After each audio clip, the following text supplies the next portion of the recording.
이른 아침에는 좀 추적추적하고 많이 좀 기분도 다운되고 이렇게 우울기가 작동하기 좋고 그랬었습니다. 이제 날이 조금 밝아지니까 좀 쾌차해지고 좋은 데다가 오늘 찬양대가 밝고 좋은 찬양 들려주시니까 훨씬 더 또 기분이 좋습니다. 여기에 더해서 우리 앞뒤좌우로 인사 더 한번 나누시죠. 당신 때문에 제 기분이 더 업됩니다.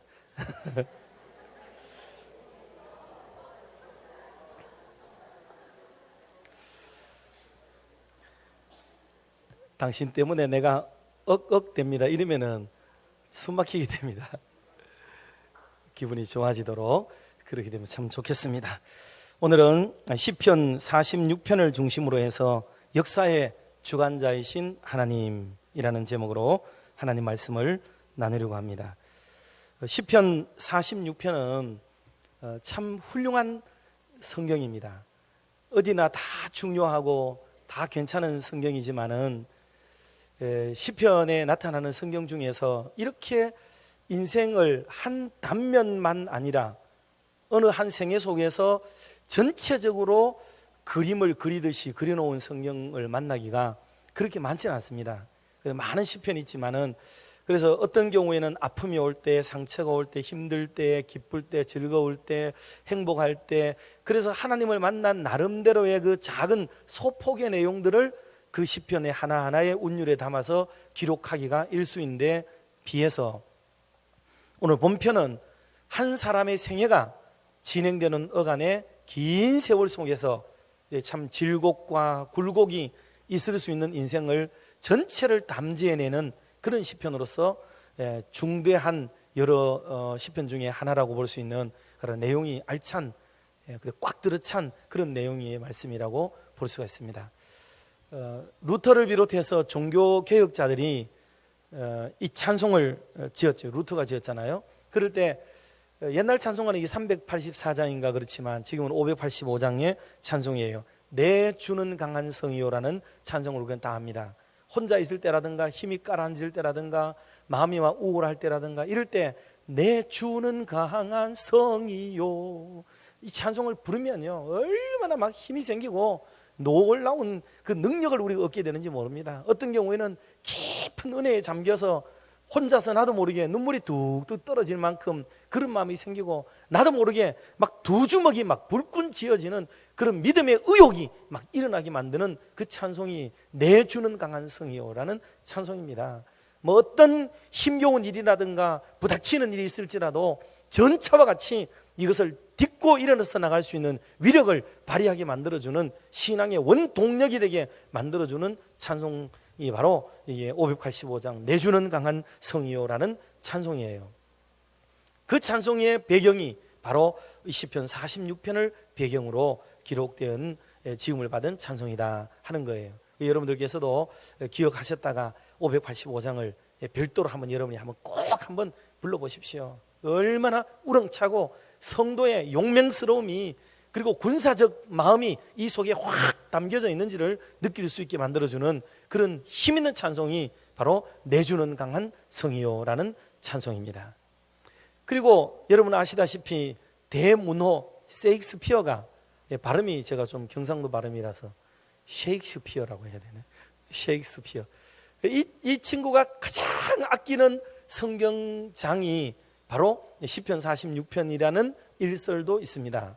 왜냐하면 시편 46편은 46편인데 첫 번째 46편에 실린 첫 번째 단어에서 46번째 단어가 쉐이크라는 단어, 쉐이크라는 흔들다는 단어가 나오고 이건 킹 제임스 버전에서만 얘기입니다. NIV에는 뒤에만 나옵니다. 그 다음에 뒤에서 46번째 단어가 이게 스피어라는 단어가 나와요.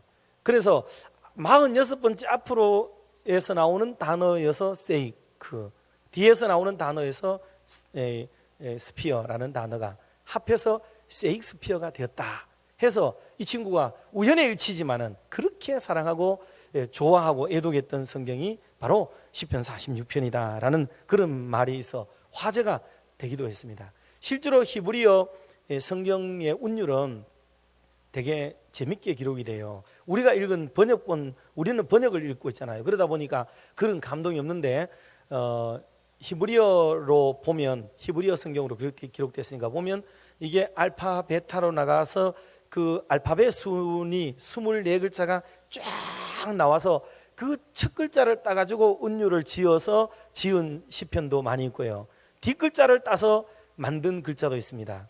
그리고 첫머리 글자만 합해서 어떤 단어가 되게 만든다든지 신앙이 고백이 되게 만든다든지 이런 운율로 기록된 게 시편이에요. 우리가 볼 때는 아무런 그런 느낌과 생각이 없이 전혀 다른 우리말로 보기 때문에 그런 거 생각을 못해서 그렇지, 그런 내용들이 그 언어 속에 담겨 있다 하는 또 다른 재미, 흥미가 그 속에 있기도 합니다. 오늘 읽은 46편은 전부 11절로 되어져 있는데 이게 세 단락으로 나누어져 있습니다. 1절부터 3절까지는 창조하시는 하나님에 대해서 기록을 하고 있어요. 그 다음에 4절부터 7절까지의 말씀은 그 창조된 세계를 하나님이 운행하신다는 내용을 담고 있는 본문 속에 그걸 담고 있습니다.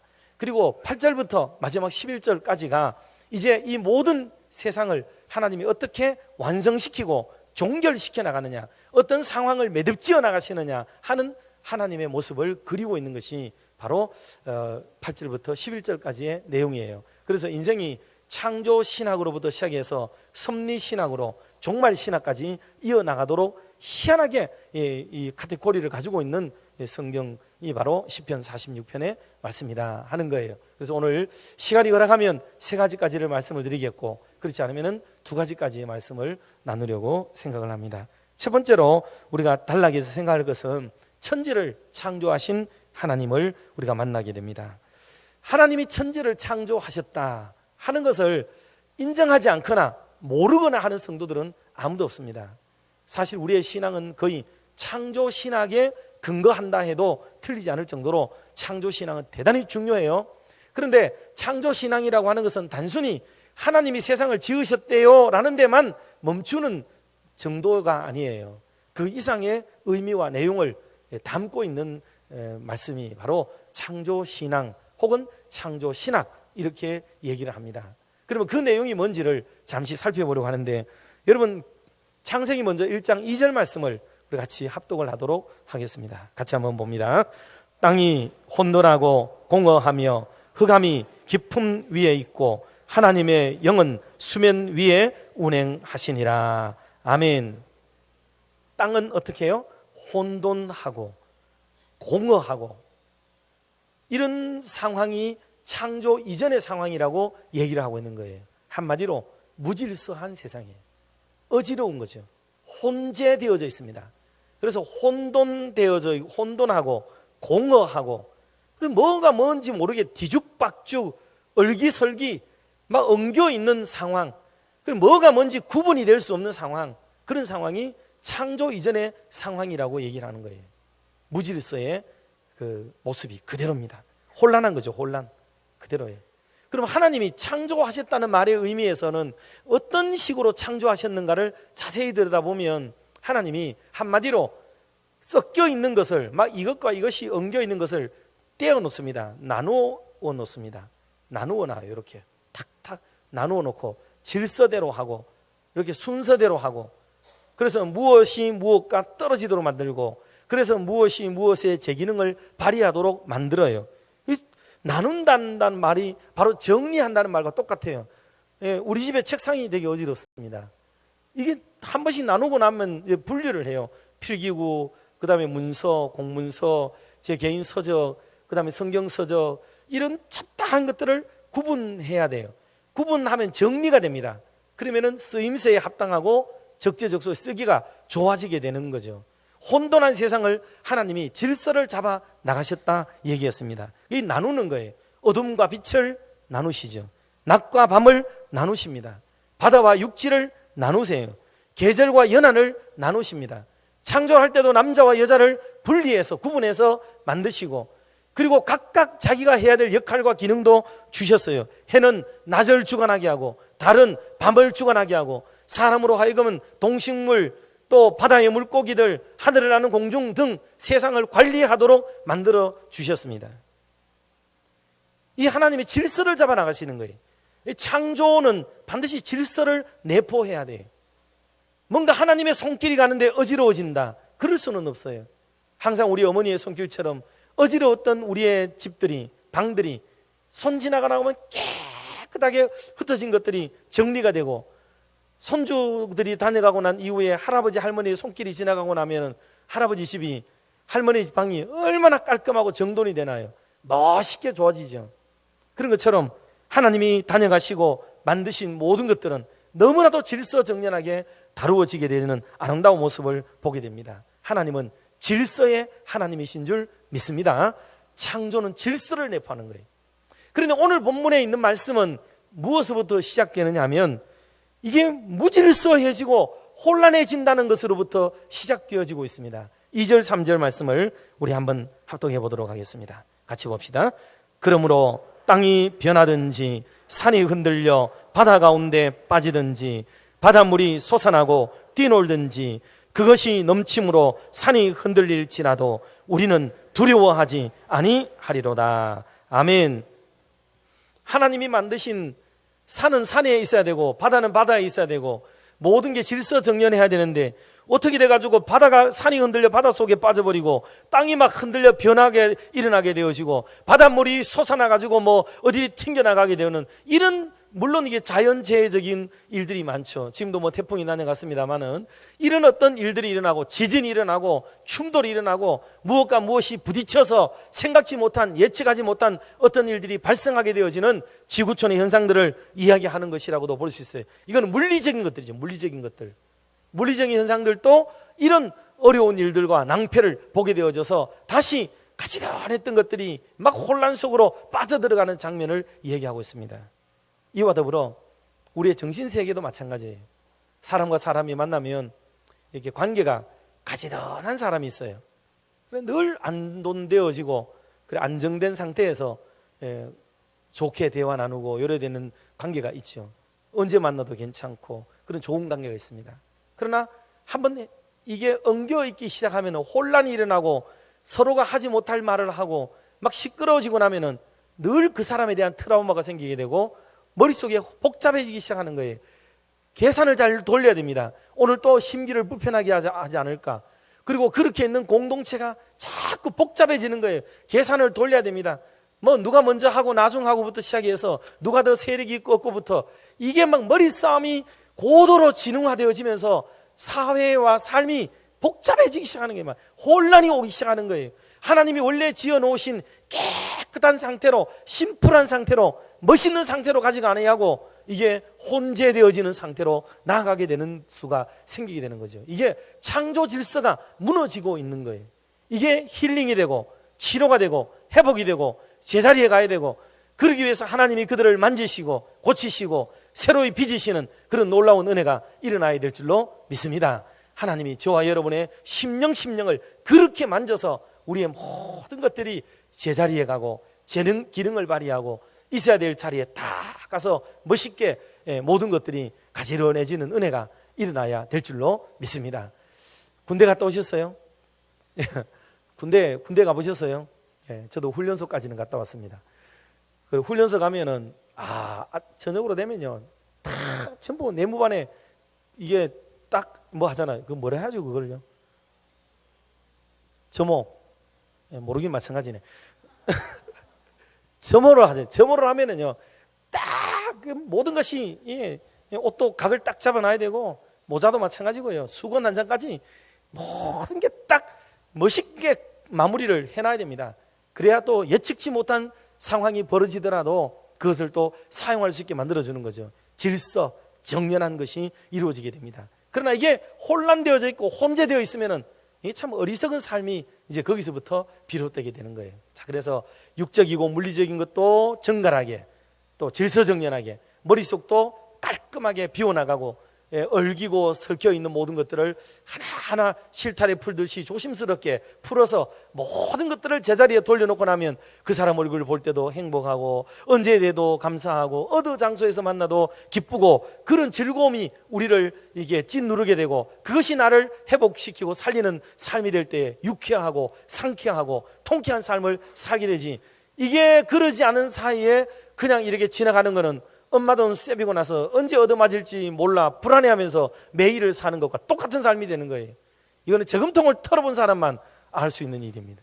엄마는 위로 놓고 우리는 밑으로 빼가고 끓이면 보이지 않는 그런 일들이 있다가 어느 날 엄마가 부르는데 보통하고 다르게 동시각 하면은 뭔가 일이 났습니다. 이거는 그날은 각오를 하고 들어가고 눈앞에 캄캄해지는 어떤 순간이 있습니다. 늘 불안해한 거예요. 그러나 해결되고 나면 그게 또 시원해지고 깨끗해지고 새롭게 시작할 수 있으니까 그게 얼마나 감사하고 좋아요. 그게 여러분 찝찝하고 이게 뭔가 마음이 꿀꿀하고 힘들어지는 이 모든 것들을 주 안에서 해결함을 받으시기를 주의 이름으로 축복합니다. 이게 창조신앙은 그거예요. 그리고 이것뿐만 아닙니다. 하나님께서 이 모든 무질서로 뒤범벅이 된 세상을 하나님의 손길이 닿으면 하나님이 간섭하시고 하나님이 터치하시고 하나님이 호흡하시고 하나님이 개입하시면 이 모든 것들이 제자리로 돌아가는 놀라운 은혜가 있게 되는 줄로 믿습니다. 하나님이 오셔야 되는 거죠. 이게 바로 그 하나님의 오심을 환영하고 기대하고 바라는 것, 이것이 바로 창조신앙이라고 얘기를 하는 겁니다. 하나님이 오시면은 모든 얼룩지고 추하고 더러워진 것도 정결케 될 뿐만 아니라 이게 도대체 앞뒤 없이 이렇게 전차처럼 살아가고 있던 우리의 삶이 하나하나 질서정연해지고 갖추어지는 이 놀라운 은혜를 입게 되는 것, 이 모든 것들이 바로 창조신앙입니다. 그래서 하나님은 오시면은 무질서한 것을 질서 있게 하시고 그리고 추하고 더럽고 부조리 된 것들을 정의롭게 공의롭게 하나하나 바꾸어 가시게 되고 그리고 악한 것들을 선하게 바꾸어 가시는 이 모든 은혜를 입게 하는 것이 하나님의 사랑이라 하는 것입니다. 칼빈이 또 루터가 종교개혁을 할 당시에 로만 카톨릭으로부터 무수한 압제와 핍박을 당하게 됩니다. 협박을 당하게 되죠. 네 그러다 죽는다 뭐 이런 얘기 있잖아요. 얼마나 두려운지 몰라요. 그게 끊임없이 압제가 오고 압박이 올 때에 그 무거움을 느껴보지 않은 사람은 이해 못할 거예요. 그리고 어느 날 루터가 자기 책상에 앉아가지고 글을 쓰고 있었습니다. 종이를 놓고 거기다가 한 글자만 계속 쓰는 거예요. 그거는 하나님이 살아계시다, 살아계시다, 살아계시다, 살아계시다, 하나님이 살아계시다, 그것만 계속 쓰는 거예요. 친구들이 와도 문을 열고 들어와도 노크를 해도 모를 정도로 하나님이 살아계시다는 것을 그는 체득하고 싶은 간절한 마음을 가지고 하나님의 살아계심을 계속 막 써내려가는 그런 진땀을 흘리는 영적 싸움을 그는 싸웠습니다. 그래서 하나님이 오셔서 두려움을 몰아내고 그리고 자신감을 갖고 주눅 들어가는 마음을 용기 주시고 무너져가는 마음을 일바세워 주시고 그렇게 해주시리라는 믿음을 가지고 하나님 앞에 엎드리는 그런 믿음의 싸움을 이 루터가 싸우고 칼빈이 싸워나가서 오늘의 개혁주의가 이렇게 탄생하게 된 것입니다. 이게 하루아침에 된 게 아니에요. 그려보는 거죠. 그려보는 것.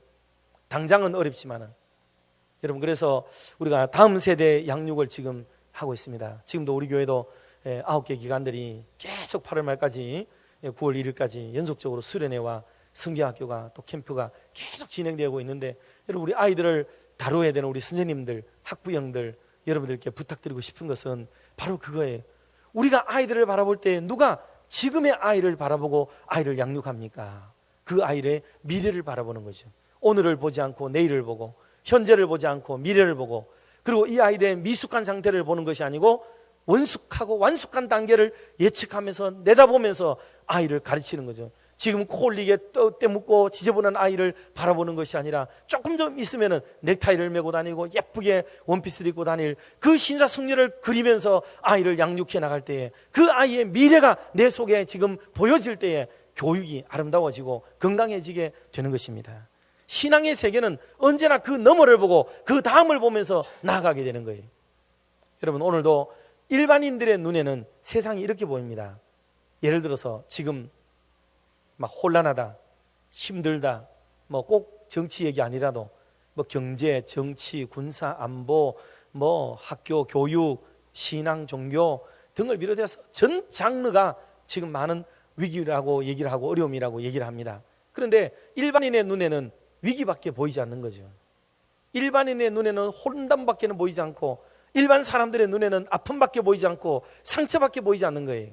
그러나 신앙인의 눈에는 여기에 하나님의 손길이 더해질 때에 이 사회가 어떻게 달라지고 어떻게 새로워지고 어떻게 향상되어지고 어떻게 진보되어지고 어떻게 더 나음을 얻게 되어질까에 대한 그 그림을 그려나가는 사람을 신앙인이라고 하는 겁니다. 그때 그들의 신앙이 무슨 신앙이냐? 그게 바로 하나님의 손길이 얹어져서 새로 빚으시고 하나님이 도우시고 하나님이 개입하심으로 하나님의 은총을 받아서 새롭게 되어질 사회와 그 삶을 내다보면서 바라보는 시각이 그들에게 열리게 되는 거죠. 이게 바로 창조신앙이라고 얘기를 하게 되는 것입니다. 여러분, 어떤 목사님이 그런 간증을 하셨더라고요. 사람이 다 끝났다, 볼장 다 봤다, 그럴 때 그렇게 무너져 절망을 한껏 느낄 그 순간이 그때야말로 하나님이 드디어 일하실 시간이다, 그런 말을 했어요. 사람이 손 놓을 때 더 이상 어찌할 바를 몰라서 더 이상 손 쓸 것도 없어서 그냥 깊은 수렁에 빠져 절망감에 젖어 있을 때 그때야말로 겨우 하나님이 이제 일을 시작하는 첫 걸음이 되신다고 고백을 한 거예요. 얼마나 멋있습니까? 그러므로 사랑하는 성도 여러분, 오늘 저와 여러분이 처해 있는 형편과 삶의 현장이 어떠한지 우리는 다 알지 못합니다. 그러할지라도 용기 내시고 주님이 오늘 우리 것을 만져주시면은 이 또 창조하시는 하나님이 우리 속에 개입해 오시면은 놀라운 변화와 새로운 삶이 시작된다는 이 큰 믿음을 소유하시기를 주의 이름으로 축복합니다. 두 번째로 우리가 생각할 것은 하나님은 역사를 이끌고 계시다는, 역사를 끌고 가신다는 거예요. 두 번째 단락에서 시인은 노래하기를 하나님의 섭리, 곧 역사를 끌고 가시는 하나님에 대해서 노래를 하고 있어요. 그런데 이 하나님이 어떤 하나님으로 나타나느냐 하면 성경에는 야곱의 하나님, 이렇게 얘기를 해요. 야곱의 하나님. 7절에도 그렇습니다. 7절에도 보면 만군의 여호와가 원래 하나님이세요. 만군의 여호와가 하나님이신데 그 하나님이 우리와 함께 계실 때에 그 하나님을 야곱의 하나님이라고 얘기를 해요. 11절에도 똑같은 얘기를 하고 계세요. 거기도 만군의 여호와께서 우리와 함께 하시니 그 하나님이 야곱의 하나님이신데 우리의 피난처가 되신다라고 얘기를 하면서 야곱의 하나님을 부르짖고 있는 모습을 보게 됩니다. 그러면 도대체 야곱의 하나님은 어떤 하나님이시기에 야곱의 하나님 하시는가를 우리가 생각을 해야 돼요. 사실 돌아보면 야곱의 생애는 진짜 질곡의 인생이에요. 파란만장한 인생을 살아가는 게 사실은 야곱의 생애입니다. 보면은 그러면서도 하나님의 역사를 누구보다도 강렬하게 체험을 한 사람이 야곱이기도 해요. 생각해보면 야곱은 태어날 때부터 붙잡는다라는 뜻을 가지고 형 발목을 잡고 태어난 사람이에요. 쌍둥이로서. 그런데 자라면서 아버지를 속이고 형에게 사기치고 장자의 명분을 떡 한 그릇, 팥죽 한 그릇에 살짝 바가치기 해버린 그런 야비한 사람이에요. 그리고 외삼촌 라반의 집에 가가지고 20년을 종도 아니면서 종살이 하듯이 세월을 그렇게 보냅니다. 외삼촌이 이거를 사기쳐 먹어요. 그 자기는 외삼촌에게 또 사기를 당해요. 얼마나 고통의 세월을 보내는지 모릅니다. 그런데 그것만 있는 게 아니에요. 외삼촌 집으로 갈 때에 루스라고 하는 곳에 이르러서 거기서 들었던 하나님을 만나요. 꿈에 하나님을 만나고 천사를 만나고 하나님을 깨닫게 되는 거죠. 그리고 자기의 삶을 돌아보는 그야말로 영적 대각성의 시간을 그가 맞이하게 됩니다. 거기서 하나님의 음성을 듣기도 합니다. 그뿐만 아니라 나중에 자기 고향으로 돌아올 때에 이 숫곳을 지나고 그리고 야복강에 이르렀을 때에 그는 천사와 만나고 씨름을 하게 되고 한두 배가 부러지는 고통을 느꼈지만은 거기서 기도의 깊은 경험을 체험하게 되는 그런 사람이 되기도 합니다. 20년 동안 라반의 집에 그렇게 속아서 있었지만은 하나님의 은혜를 입고 거기서도 지도 사기를 더 크게 치잖아요. 그래가지고 삼촌의 그 외삼촌의 양과 소가 자기가 더 많아질 정도로 20년의 세월을 헛되이 보내지 않는 그런 긴 시간을 보내기도 합니다. 갓 총각이 되고 사회 일원이 될 나이쯤 되었을 때 아버지의 집, 어머니의 품을 떠나야 되는 그 슬픔을 가지고 고향 본토 친척집을 떠나오는 슬픔을 겪고 방황하는 길을 걷게 되지만은 나중에 재회의 기쁨, 즐거움을 누리기도 해요.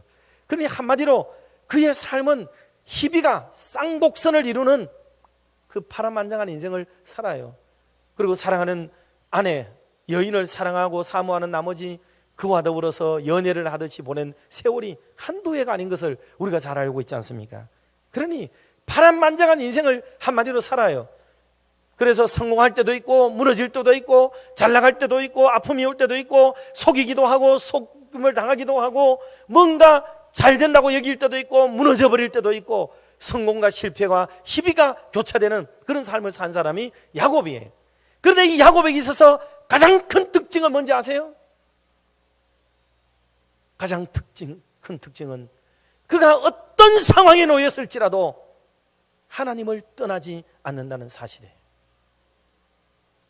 잘 나갈 때도 슬플 때도 무너질 때도 속임을 당할 때도 억장이 무너질 때도 도망갈 때도 이 사람은 희한하게 아무리 힘들고 고통스러운 시간이 오더라도 하나님을 떠나지를 않는 거예요. 그의 이름 그대로 하나님을 붙잡듯이 꼭 부여잡는 이 믿음의 사람, 야곱은 멋있는 사람이에요. 사랑하는 성도 여러분, 우리는 그러지 못할 때가 많아요. 뭐가 교회 때문에 상처받고 목사 때문에 상처받고 장로님 때문에 넘어지고 교인들 때문에 막 고통 호소하다가 교회 떠나가 버리고 쉬어버리고 내려놔 버리고 안 해버리고 우리는 그럴 때가 너무 많아요. 왜냐하면 우리가 이 신앙을, 하나님의 섭리 신앙을, 하나님을 진짜로 제대로 만난 경험을 우리가 가지지 않았기 때문에 그런 거예요. 야곱은 달랐습니다. 삶의 질곡이 아무리 어떤 모습으로 생기고 내 생애가 양단간에 서게 되더라도 그의 하나님을 향한 믿음의 손은 결코 놓지 않는 멋있는 모습을 그가 가지고 있는 거예요. 이게 그의 최고의 특징이에요. 그래서 성경은 끊임없이 야곱의 하나님, 야곱의 하나님, 야곱의 하나님을 노래하게 되는 거예요. 심지어는 이 일을 말라기서도 얘기했지만은 나중에 바울이 로마서 9장 13절에 가면 이 구절을 인용을 해요. 로마서 9장 13절을 같이 한번 합독을 해보도록 하겠습니다. 같이 한번 봅시다. 기록된 바 내가 야곱을 사랑하고 에서는 미워하였다 하심과 같으니라. 아멘. 여러분, 에서가 무슨 도덕적으로 실수를 했나요? 뭔 잘못을 저질렀나요? 에서를 미워해야 될 이유가 뭐 있어요? 에서의 실수나 잘못은 하나님께 물어보지 않고 하나님께 매어달리지 않고 지대로 정의롭게 살고 지대로 의롭게 살고 지대로 도덕적으로 온전하게 사는 거예요. 남 속이지도 않고 차라리 속임을 당할지언정 그렇게 사는 거죠. 우직하게 살고 성실하게 일해가지고 이렇게 잡아가지고 먹고 살고 그렇게 사는 거예요. 그게 옳은 삶이냐? 신앙의 세계에는 그걸 옳은 거라고 얘기하지 않습니다. 그러면 야곱은 도덕적으로 옳았느냐? 그렇지 않습니다. 그렇지만 그는 두 사람 사이에 뭐가 차이가 나느냐 하면 한 사람은 하나님을 의지하고 하나님을 찾는 사람이었고 한 사람은 자기 힘대로 산 사람이에요. 그래서 성경은 에서는 미워하고 야곱은 사랑했다. 여러분, 우리가 교회는 신앙단체예요. 신앙단체. 그러므로 오늘 저와 여러분이 제일 중요한 관건, 가장 중요한 관건은 기준점이 뭐냐? 사람을 바라볼 때 기준점이 뭐여야 되느냐 하는 것은 그 사람이 지금 하나님을 신뢰하는가, 하나님을 붙잡으려고 하고 있는가, 하나님 손에 붙들렸는가, 이것이 저와 여러분을 평가하는 가장 중요한 기준이 되어야 되는 줄로 믿습니다. 이게 우리의 기준이에요. 신앙의 기준이에요. 자, 이렇게 해서 하나님이 야곱을 부여잡습니다. 참 얼마나 귀한지 몰라요. 그리고 야곱 또한 하나님께 매어 달리고 하나님의 품에 안겨서 자유와 평화와 행복을 누리는 아름다운 일이 그 속에 있게 됩니다. 사랑하는 성도 여러분, 하나님은 오늘도 어둠의 역사에도 주관하고 계시고 밝은 역사도 하나님이 주관하고 계세요. 실패의 역사에도 하나님이 계시고 성공의 역사에도 하나님이 계십니다. 그러니 여러분, 실패할 때도 주님 부르시고 성공할 때도 주님 잊지 마시고 우리가 무너질 때도 하나님 앞에서 엎드리시기 바랍니다. 성공하고 우뚝 설 때도 주 안에서 여러분을 세워가시기를 주님의 이름으로 축복합니다. 이것이 바로 신앙의 삶이고 섭리하신 하나님을 부여잡는 길이 바로 된다는 사실이에요. 어려운 말씀을 좀 드리면 여러분들도 기억하시겠지만 우리 교회에 한참 지났습니다마는 어떤 집사님 한 분이 좀 극단적인 선택을 해서 생명을 잃었던 사건이 여러분 있었습니다. 그걸 여러분 기억하실 텐데 그때 우리는 땅을 치고 후회를 했습니다. 그렇게 힘들 줄 알았더라면 내가 좀 가까이 가지고 내가 좀 커피도 마시고 내가 좀 기도도 해주고 내가 대화도 하고 좀 그랬을 텐데 그거를 못한 게 너무 죄스러워서 다음부터는 내가 잘해야 되겠다고 생각은 했습니다. 그런데 지금 와서 우리는 정말 주변을 돌아보고 있는지, 정말 우리의 주변에 힘들어하는 분이 누군지, 고통을 받는 분들이 누군지 우리가 다시 한번 생각하고 있는지를 돌아봐야 됩니다. 사실 환우들을 위해서는 우리가 기도를 많이 해요. 육신적인 질병과 고통에 있는 분들을 위해서는 막 밴드에도 올리고 돈도 모아 보내주고 계속해서 기도하고 그다음 통성 기도도 하고 개인 기도도 하고 모임에서도 기도하고 끊임없이 그들을 위해서 기도합니다. 그런데 정신적으로 고통받고 심령적으로 멍들어 있고 아파하는 사람을 위해서는 밥도 한 그릇 다 사주는 사람 없고 돈 모아주는 사람도 없고 기도해주는 사람도 없고 모두가 외면한 채 우리가 살아가고 있습니다. 여러분, 이것은 우리가 우리의 생각이 미치지 못하는 거예요. 여러분, 나만 잘 살고 나만 괜찮으면 괜찮을 것 같지만은 우리의 주변에서 이런 일들이 퍽퍽 터져나가면 이 모든 것이 우리에게도 다 고통이요 아픔이요 상처가 될 수도 있다는 것을 기억하고, 여러분 정신적으로도 힘들어하고 마음으로도 괴로워하고 심령에 스크래치가 나서 기스가 나서 어려움을 겪고 있는 그런 분들을 위해서도 우리가 계속 기도해 주는 우리 성도들이 되시기를 주의 이름으로 축복합니다. 제가 총회에 이제 참 선배님들이 양보도 해주시고 그래서 원래 이제 6번째를 가게 돼요. 6년을 가게 되죠. 나이에 비해서는 상당히 일찍부터 총회로 섬기게 됐어요. 그런데 총회에서 어떤 일이 있었느냐 하면 이런 안건이 올라왔어요. 신학대학원 입학할 때에 정신감정서를 첨부하도록 하자는 안이 올라온 거예요. 정신감정서를 첨부하도록. 막 장례가 난리가 났어요. 목사님들, 장로님들이 목사를 뭘로 알고 이런 안을 가지고 왔느냐고 막 그랬습니다. 당장이 부결됐어요. 근데 그 다음에 또 올라왔습니다. 통과됐어요. 그럼 그 안에 어떤 일이 벌어졌느냐? 우리는 생각지도 못했는데 사실 알고 봤더니 신학대학교에 들어가는 입학생들 중에는 정신적으로 충분히 건강하지 못한 분들 중에 신학교를 들어가는 분들이, 그것도 신학과에 들어가는 분들이 많은 거예요. 신학과에 들어가는 분들이 나중에 목사를 하는 거예요. 다 그 음대라든가 뭐 또 다른 거는 또 다른 데로 이렇게 빠져나가고 신학대학이라도 다른 과정도 있습니다. 근데 신학대학 안에 신학과를 가는 분들은, 목회학과를 가는 분들은 다 목사가 되려고 하는 분들인데, 이분들이 이게 조사를 해보고 알아보니까 세상에 우리 교단에 몇 개 신학교가 있어요. 전체 지방 신학교까지 10개가 있는데 이런 신학교들을 가만히 들여다보니까 그냥 뭐 삶이 힘들고 어렵고 뭐 이러다가 그냥 신학교 가는 분들이 있는 거예요. 그리고 그분들이 신학교 신대원에 가고 그렇게 해서 목사가 돼가 안수를 받아가지고 강단에 서고 필드에 나오게 되면 지금 대한민국의 미래가 어떻게 될지도 모른다는 인식을 2년 사이에 총대들이 느꼈어요. 그래서 1600 성도들이, 1600 총대들이 거의 예배 없이 이거 해야 됩니다. 해서 지금 신대원에 들어가려면 정신 감정서를 첨부해야 되는 시대가 되었습니다. 이게 안타까운 일이지만 그게 현실이에요. 그럼 개교회로 오면은 목사님들 문제예요. 신대원을 들어가려고 하면은 담임 목사의 추천석 없이는 신학교 갈 수가 없어요. 근데 어떻게 갈 수 있었느냐? 이 신학교를 그냥 목사님들이 쉽게 아무나에게 그다음 추천서를 쉽게 써준다는 얘기예요. 그냥 놀고 있는 이 신학교 가가지고 공부도 하고 뭐 신앙도 좀 키우고 하라고 보냈는데 그 친구는 가서 계속 목적을 세우고 목사가 되겠다고 가는 거예요. 끝까지. 그 이런 문제가 우리에게도 생길 수 있어요. 제가 이 말씀을 미리 드리는 이유는 우리 중에는 지금 그런 사람이 없지만은 혹시라도 나중에 고마 집에서 할 일도 없고 이런 사람들이 있어가지고 고마 목사님 고마 뭐 애 데리고 와가지고 추천서 하나 써주이소 고마 대신대라도 가서 뭐 해볼랍니다. 이럴 때 제가 야박하게 그러더라도 여러분 그 섭섭하게 생각하지 마세요. 한국교회 미래가 여기 달려 있어요. 심각합니다. 게다가 교육이라고 하는 것은 교육 사업입니다. 교육 사업. 여러분, 사역이라고 하는 것은 돈을, 이익을 목적으로 하는 게 아니에요. 그러나 사업을 하는 것은 돈을 목적으로 하는 겁니다. 교육 사업을 하게 되면 학교도 돈이 돼야 돼요.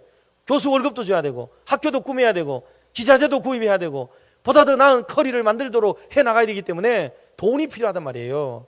그러려면 돈이 어디서 나와요? 학생들이 와야 돈이 생기기 때문에 그냥 이런저런 학생 아무라도 가리지 않고 학교는 그 국면에서 학생 수만 채우려고 하는 쪽으로 가버리게 되겠죠. 자, 이게 다 입장이 있어요. 형편이 다 다릅니다.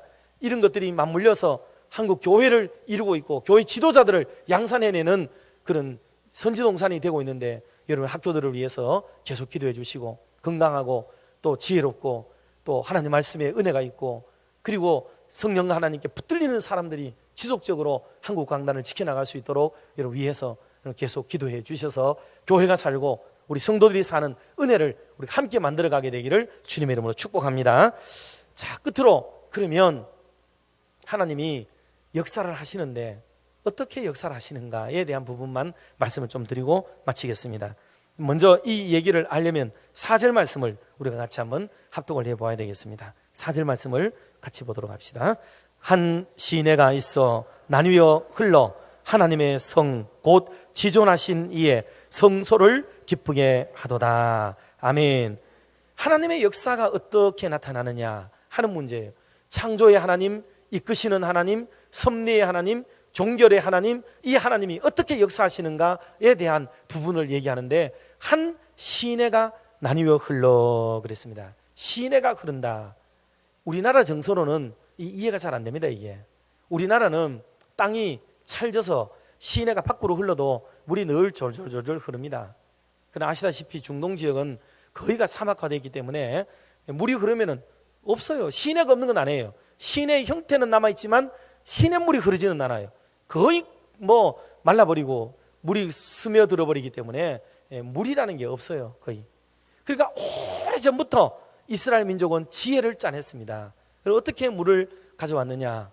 그 물을 수로를 이용해서 지하로 물을 가져옵니다. 지하로 물을 다 가져와요. 지난번에 성지순례 갔다 온 분들은 혹 기억할 거예요. 신라한 못도 저 밑에 낮은 데 있고, 또 그 밑에 또 다른 물도 우리가 가봤죠. 거기 가보면 그 물길이 저 멀리서부터 물을 대서 밑으로 들어와요. 그 한 물줄기가 싹 들어와서 이것이 각 시내로 나뉘어서 흘러 들어가서 그 성을 살리고 먹이고 씻기고 하나이도록 만드는 물이 땅 밑으로 흐르는 거예요. 그래야 증발도 안 되고 또 물이 흘러서 늘 보유할 수가 있게 되는 거예요. 그렇지 않으면 물이 다 날아가 버리게 되는 거죠. 이스라엘은 이 부분이 탁월한 민족이에요. 탁월한 민족입니다. 그래서 일본도 농사 시설을 위해서요, 거기 다 적어갑니다. 우리나라도 이스라엘의 키부츠 공동체 문화에 가서 농작물들 겨나가고 오는 일들이 많았고요. 상당합니다. 오래전부터 이미 이런 역사가 이루어져 내려오고 있습니다. 그러니까 지금도 이스라엘하고 이집트하고 경계에 있는데 가보면은 이집트는 그 넓은 땅에 경계선 하나만 있어요. 경계선 하나만 있는데도 이쪽은 황량하게 죽어있는 도시예요. 그 땅이에요. 근데 이쪽은 푸르푸르 파릇파릇하게 전부 농작물을 조목조목 갖춰놨습니다. 그 땅에 전부 스프링클러를 다 넣어가지고 물이 나와가지고 열심히 살아가도록 그냥 생명체가 맞아요. 활발하도록 만드는 게 이스라엘의 농법이에요. 대단합니다. 엄청나요. 그런 것처럼 사람들이 먹고 마시는 것도 그렇게 해놓은 거예요. 그러니 이 시내가 얼마나 기쁨이 있고 즐거움이 있는 거예요. 그런데 이 시내를 이사야서에 가면 이렇게 표현을 달리 했어요. 같이 한번 보도록 하죠. 8장 6절 말씀 같이 한번 봅니다. 이 백성이 천천히 흐르는 실로아 물을 버리고 르신과 르말리아의 아들을 기뻐하느니라. 아멘. 이게 이스라엘 민족이 지금 어려움에 처하게 되는 거예요. 여기 나오는 르신은 누구냐 하면 이거는 아람 나라의 왕을 말해요. 아람 왕인데 아람 왕이 유대를 쳐들어온 거예요. 유대 나라를 쳐들어오고, 여기 나오는 르말리아의 아들은 베가를 말하는데 이 베가는 북방 이스라엘의 임금이에요. 그리고 이 나라들이 전부 남방 유다를 다 쳐들어와서 이 나라를 잡아먹으려고 곤혹스럽게 했던 임금들이에요. 그런데 이 나라가 들어올 때마다 이스라엘은 어떻게 했느냐? 자기들 밑에 흐르는 잔잔한 많은 시냇물이 자기들을 살린다는 이 생각과 즐거움을 잃어버린 채 그냥 이들에게 비유를 맞춰주고 이들을 즐겁게 하고 이들을 기쁘게 하는 쪽으로 흘러가 버렸다는 것을 묘사하는 거예요. 다시 말하면 땅 밑에 잔잔히 흐르는 시내는 하나님의 도우심의 손길을 비유하는 거예요. 그런데 이거를 버리고 하나님의 도우심과 역사를 버리고 눈앞에 보이는 두려워할 수밖에 없는 그 군대와 군마들을 의지하고 그걸 두려워하고 무서워하고 공포심에 찌들어가지고 하나님을 버리고 이들을 선택했다는 말이에요. 이게 이스라엘 민족이 잘못한 태도라는 것을 하나님이 비꼬고 있는 거예요. 그래, 나는 하나님은 당장 눈앞에 나타나지도 않고 역사가 나타나지도 않는 것 같고 보이지도 않는 것처럼 보여서 없는 것처럼 여기고 마치 수로의 저 밑바닥에 있는 시냇물처럼 영향이 없는 것처럼 보이고 드러나지도 않는 것처럼 보이지만은 저들은 무기 들고 말을 타고 쫓아오니까 그냥 겁이 나가지고 거기에 굴복해버리고 마는데 그게 옳은 일이냐 말이지. 하나님이 섭섭해가지고 그렇게 지금 말씀을 하고 계시는 거예요. 그러니까 우리 신앙이 표층적 신앙과 심층적 신앙이 나뉘어지게 돼요. 그래서 표층을 보는 사람들은 항상 위에서 나타나는 일만 보고 떠들고 난리치고 막 그렇게 되는 거죠. 그런데 그 사건과 역사 배후에 혹은 밑바닥에 흐르는 그 심층에서 지금 하나님의 역사가 어떻게 이루어지고 무엇을 하려고 의도하고 계시는지에 대해서 우리가 민감하게 그거를 더 붙들어야 되는데 이상하게도 유대민족들은 그거를 바라보지 못하고 그렇게 겉으로 나타나는 것만 보고 살아가더라는 거예요. 이 안타까운 거죠. 하나님 입장에서는. 사랑하는 성도 여러분, 하나님의 역사는 더디게 보여요. 더디게 보이고, 그래서 아까 이사야서 읽었죠. 8장 6절에 보면은 시내가 어떻게 흐르냐면 천천히 흐른다 그랬어요. 천천히. 답답할 정도로 천천히 흘러요. 왜? 급속도로 이렇게 낙차가 있는 물을 유입해 올 수 있는 게 아니에요. 그냥 거의 뭐 수평가 같아요. 수평가 같은데 멀리서부터 끌어와야 되니까 물이 천천히 이렇게 유입이 되는 거죠. 그러나 어때요? 그 물이 확실하게 오는 거예요. 확실하게 오고 분명히 오고 선명하게 오는 거예요. 천천히 오지만은. 그래서 하나님의 도우심은 어떤 이에 더디다고 생각하는 것처럼 더디게 느껴지지만 하나님의 도우심은 확실하게 온다는 거예요.